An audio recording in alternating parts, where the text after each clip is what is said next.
Welcome to Standard 9 Science class. Today we are going to learn about air pollution. We keep hearing of increasing levels of oxides of nitrogen and sulfur in the news. हमने कई बार news के अंदर देखा होगा कि जो nitrogen and sulphur है उसके ऑक्साइड्स का जो लेवल है वो बढ़ता जा रहा है. एंड कई बार पीपल जो है वो भी बोलते हैं कि जो पहले जैसी एयर थी, एयर की क्वालिटी जो है वो अभी धीरे धीरे डाउन होती जा रही है. तो ये how is the quality of air affect us and how does this change in quality affect us and other life forms. तो ये एयर की क्वालिटी बिगड़ने से हमारी लाइफ के अंदर किस तरह से हार्मफुल इफेक्ट्स हो सकती है और उसका क्वालिटी कैसे हमें अफेक्ट करता है उसके बारे में पढ़ना है. तो जनरली एयर पॉल्यूशन कैसे होता है उसके बारे में देखते हैं. तो जो फॉसिल फ्यूल होते हैं like coal and petroleum,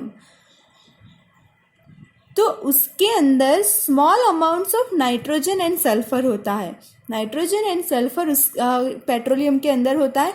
and when this fuels are burn, जैसे कि हमने पेट्रोल डाला है व्हीकल के अंदर, तो जब हम व्हीकल स्टार्ट करते हैं तो अब क्या होता है कि ये फॉसिल फ्यूल बर्न होते हैं. तो when this fuels are burn, nitrogen and sulphur are to burn. ये nitrogen and sulphur fossil fuel के अंदर जो होते हैं वो भी बर्न होते हैं और इससे oxides of nitrogen and sulphur produce होते हैं. Not only the inhalation of this gas is dangerous, they also dissolve in rain to give rise to acid rain. देखो जब भी ये फ्यूल्स बर्न होते हैं तो oxides of nitrogen and sulphur produce होते हैं. ये इनहेलेशन के लिए तो डेंजर है ही, बल्कि ये जो प्रोड्यूस होते हैं oxides of nitrogen and sulphur, ये एयर के साथ राइज होकर जो ऊपर बादल बनते हैं उसके अंदर मिक्स हो जाते हैं और एसिड रेन प्रोड्यूस करते हैं. उसके साथ में रेन के साथ में डिजोल्व हो जाते हैं जिससे एसिड रेन होता है. तो ये तो हुआ फॉसिल फ्यूल को बर्न कराते हैं तब एक रीजन. इसका साइड इफेक्ट भी देखा. Combustion of fossil fuel also increases the amount of suspended particles in the air.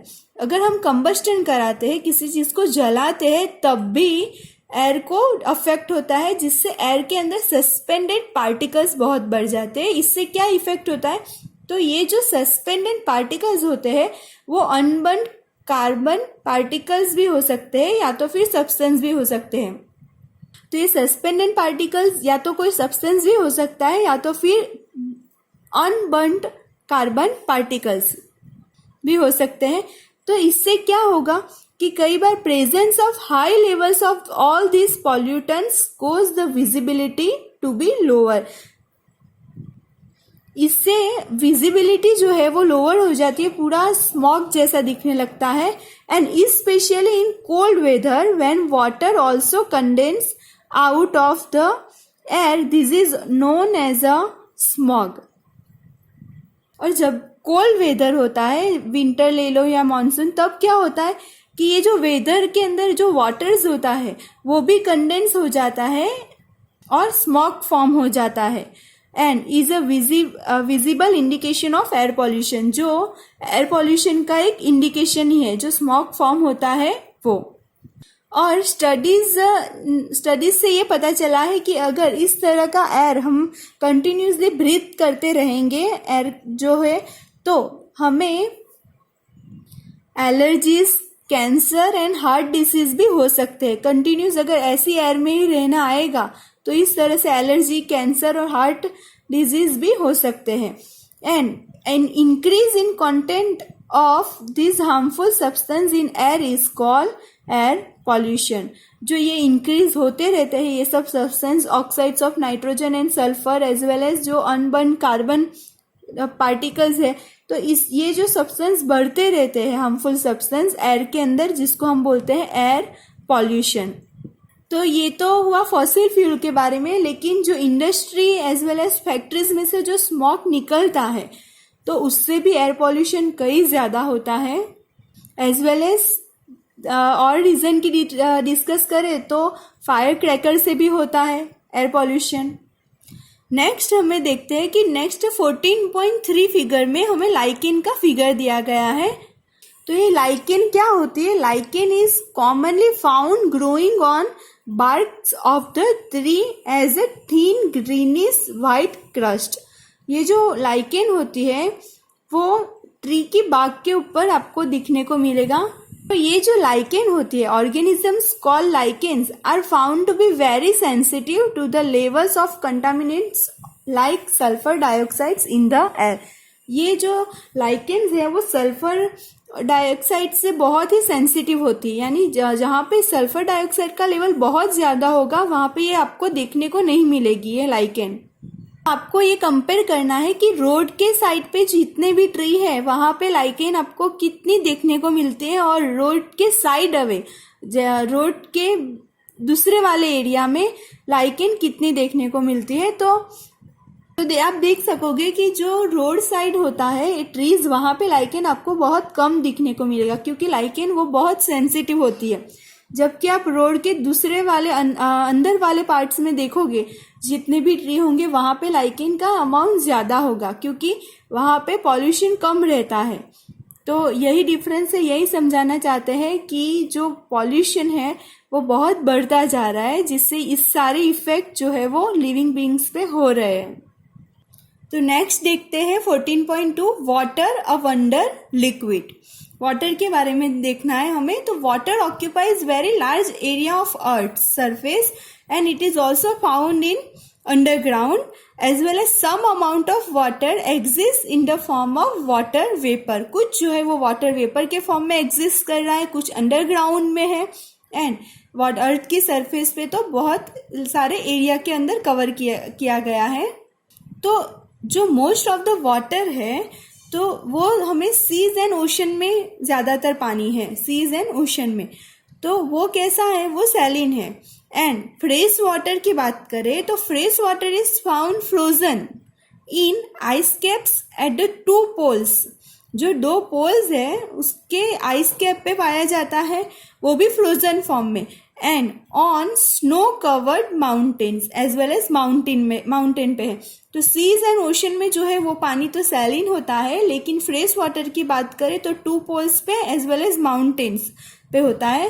And जो अंडरग्राउंड वाटर है, the underground water and water in rivers, lakes, ponds is also fresh. वो पानी भी fresh है. However, availability of the water varies from place to place. पानी का जो availability है वो अलग अलग है. तो देखो, अगर आपको पूछा जाए कि what is the source of fresh water, तो आपका ये आंसर होना चाहिए कि 2 poles as well as the snow covered mountains as well as underground water, rivers, lakes and ponds. ये जितना भी इसमें पानी है वो फ्रेश वाटर है. एंड सैलिन वाटर का source seas and ocean. Generally क्या होता है कि समर के टाइम पे कई सारी जगहों पे पानी का शॉर्टेज का प्रॉब्लम हो जाता है. And generally in rural area जहाँ पे पानी का सप्लाई सिस्टम इंस्टॉल नहीं है, तो वहाँ पे जो लोग रहते हैं उनको पानी का प्रॉब्लम बहुत होता है और उनको कई और जगह से जहाँ पानी का सोर्स अवेलेबल है वहाँ पे से पानी लाना पड़ता है. तो एक्टिविटी 14.7 में आपको बताया गया है कि many municipal corporations are trying to water harvesting techniques to improve the availability of water. तो म्यूनिसिपल कॉर्पोरेशन वाले भी जो वाटर हार्वेस्टिंग की टेक्निक है उस पे काम कर रहे हैं. तो आपको वो टेक्निक के बारे में ढूंढना है और कैसे वो लोग पानी अवेलेबल कराते हैं उसके बारे में ढूंढना है. पर अभी हमें देखना है कि but why is water so necessary. पानी क्यों हमारी बॉडी के अंदर ज़रूरी है और why all the organisms require water. क्यों पानी ना हो तो ना चले, इस तरह से पूछा गया है. तो पानी का इम्पोर्टेंस, हमारी बॉडी के अंदर पानी का इम्पोर्टेंस क्या है वो समझाया गया है. ये क्वेश्चन बहुत बार आता है कि why water is necessary for our body. तो इम्पोर्टेंस दिया है all the reaction that take place within our body and within the cells occur between the substance that are dissolved in water. तो हमारी body के अंदर जितना भी reaction होता है एज वेल एज जो सेल के अंदर रिएक्शन फॉर्म होता है, तो वो रिएक्शन के अंदर जो सब्सटेंस पार्ट लेते हैं, रिएक्शन के अंदर जो सब्सटेंस रिएक्शन करते हैं वो dissolve in water, that are dissolve in water, वो सब्सटेंस पानी के अंदर डिजोल्व होता है। तो हमारी बॉडी के लिए जो रिएक्शन चाहिए हमारी बॉडी को, एज वेल एज सेल्स के अंदर जो रिएक्शन होता है वो रिएक्शन डिजोल्व मीडियम में होता है, पानी के अंदर डिजोल्व होता है वो सब्सटेंस, बाद में वो रिएक्शन होता है।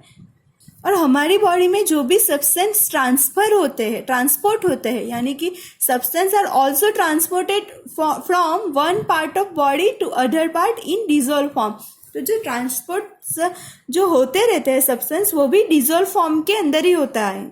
इसीलिए सारे ऑर्गेनिजम्स को जिंदा रहने के लिए ये पानी का लेवल मेंटेन करना बहुत ज़रूरी है।